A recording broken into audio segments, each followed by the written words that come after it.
আলহামদুলিল্লাহ আমার দেশি মুরগি বাচ্চাগুলা উঠা শুরু করে দিয়েছিল। এটা বোর্ডারে কবলা মিলিয়ে আসলাম, আরও আছে মেশিংয়ে। ইভেন একদিনের বাচ্চা সেপ এত বড়।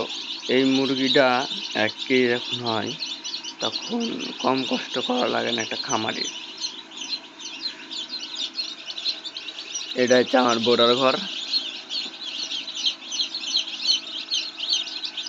আর এখানে এখনো মেশিনের ভিতরে বাচ্চা আছে, বাচ্চা এখানে অনেক বাচ্চা আছে, এগুলো পরে বের করবো। কিছু ডিম এখনো আছে, মেশিনের দিলাম।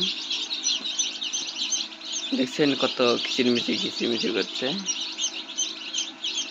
এগুলার বয়স হচ্ছে আজকে 1 দিন। দেখা যাক ইনশাল্লাহ কত বড় এগুলো আমি করতে পারি আল্লাহর রহমতে। আল্লাহ কদ্দুরকে করায় আমার এগুলো।